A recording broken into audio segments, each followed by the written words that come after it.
And we are now 266 days away from the he's still blacked out with no explanation as to why.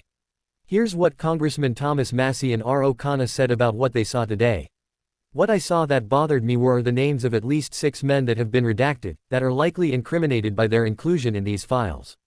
There are 6 men, some of them with their photographs, that have been redacted, and there's no explanation why those people were redacted. What we're after is the men who Jeffrey Epstein trafficked women to.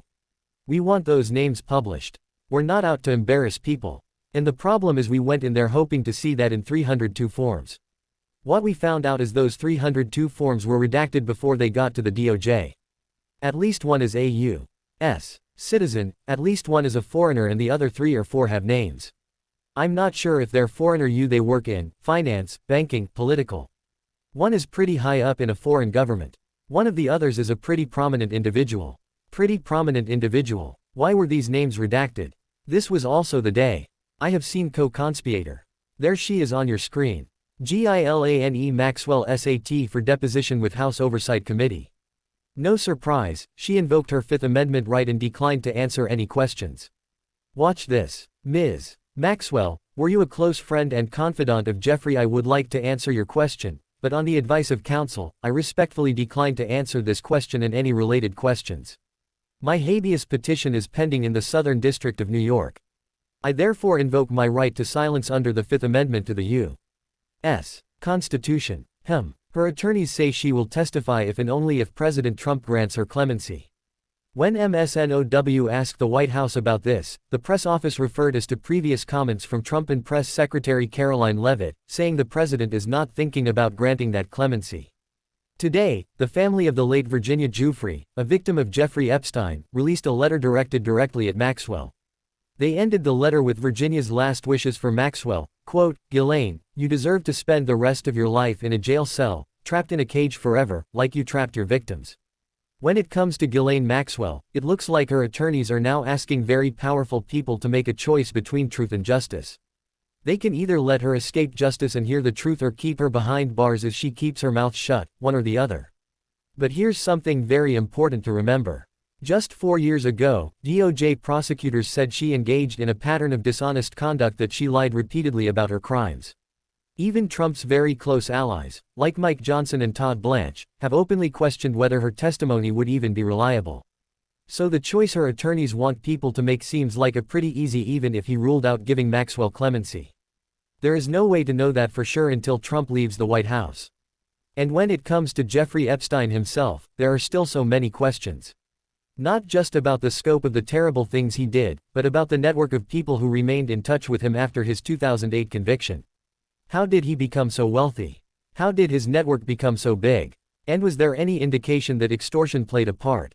As the New York Times reported, Epstein drafted letters to very powerful men where he hinted at some kind of shared secrets.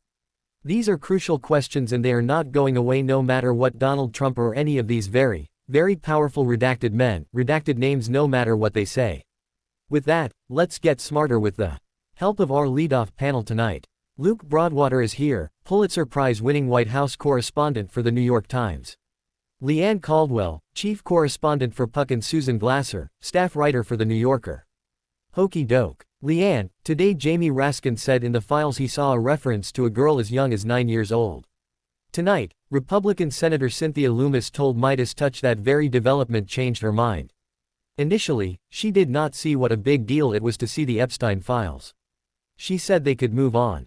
Now she says it's hugely important. What else are you hearing from your sources on the Hill? Yeah, so Steph, it's that exact thing that when people actually dig into this and hear the details and read some of this, that it really becomes apparent at how horrific, how terrible, how disgusting all of this is. Because for so long, people who weren't really involved or caring much about the Epstein files, knowing very little. It was just a distance thing over there. But the thing is that now that people are being able to see some of these dynamics, some of the emails that go back and forth in some of these details, it's absolutely horrifying. And it goes back to what some of these Republicans, including Marjorie Taylor Greene, who is no longer in Congress, and a few other Republicans were saying that why this is so necessary. Now you have on Capitol Hill, you have a lot more people, mostly Democrats, but who are really anxious to get to a lot more of this information. You have members of Congress today, Thomas Massie, R. O'Connor, who said that there are still so many questions, even though they went to the Justice Department to have more access than what was released to Congress. They said the redactions are still unacceptable, there's too many, and that the Justice Department is not still following the law. Steph. Lauren Boebert was asked by a reporter. She said she thinks after seeing what she saw today and she's going back tomorrow, Maxwell should have a longer prison sentence. Susan, we just heard sound from I'm going to talk a little bit about this from Thomas Massie talking about the names of 6 men that were redacted. There are so many unanswered questions about Jeffrey Epstein's network of powerful men. How much faith do you have in this environment with so much going on every day? We're going to get any kind of answers. Yeah, Steph, I think that's really the question here. We're in a situation in Washington where the functioning of accountability has broken down. And I think that's why you're seeing this sort of exceptional thing of Congress passing a law, demanding the release of these documents, at the same time that you don't have a functioning questioning Republican committees in either the House or the Senate, working to exercise oversight really in a meaningful way over the executive branch of Donald Trump. You have the Justice Department of Trump and the FBI taken over and politicized. And, look at the contrast between what's happening here in the United States, where we have reporters talking about this, we have individual members of Congress.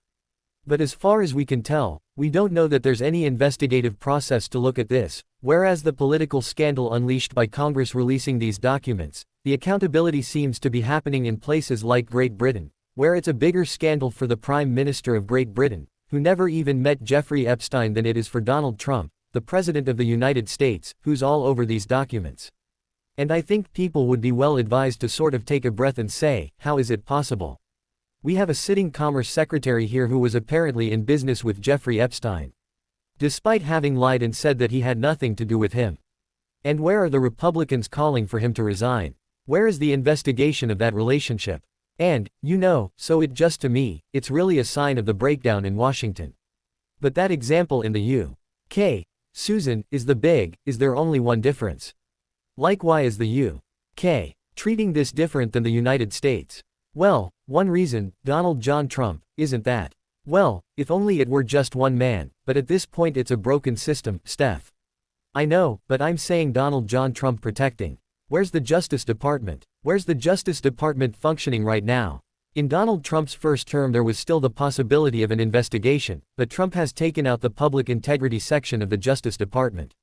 He's turned the FBI into an immigration enforcement agency. According to a great reporting for the New York Times recently, 20% of FBI agents have been redirected to immigration functions. Our system isn't working because of Donald Trump's election and what he's done to the executive branch, but there's a lot of people in our system who are not doing the jobs that they're supposed to do, and not just the president. All right, well, let's talk about somebody else in his administration, Luke Howard Lutnick. Several lawmakers are calling for Lutnick, the Commerce Secretary, to resign over his appearances in the Epstein files, and I want to be clear, he is not accused of any criminal wrongdoing. The White House is standing behind him. Is it because they really believe in him or his case, or is it because they're just never giving in? I spoke to a very senior person in the business community today who just said no, they don't want to set precedent. We still have millions of pages that we have not seen, and if they punt Lutnick, what will that mean for others? And the comparison they gave is, well, there's a medical contributor that CBS didn't get rid of, and they doubt CBS cares about that medical contributor, but given the millions of pages we haven't seen, if they punt somebody at that level and then a bigger fish ends up named, then they're in quite a pickle. Yeah, I think your contact is right on the logic and the reasoning there. I mean, Howard Lutnick may not have been exposed as abusing anyone or doing anything illegal in these files, but his public statements were exposed to be not true. He said that he had one interaction with Jeffrey Epstein and that was it. One and done, he said. And then you see years later, he's actually in business with Epstein. And years later, there's talk of him visiting him at the island. And his name comes up, again and again in the files. And so, their interactions were more robust, and he did have more ties to Epstein than he let the public to believe. And, what else came out today is that Donald Trump apparently also has made statements that contradict evidence within the files. He and his press secretary have said he threw Jeffrey Epstein out of Mar-a-Lago, and there's evidence in the files according to Jamie Raskin WHO read them today that that's not true, that Epstein was never thrown out of Mar-a-Lago. So if we're going to, I think in the administration's view, if you're going to start firing people or throwing people out of government because they lied about Jeffrey Epstein, you might have to start looking all the way to the top.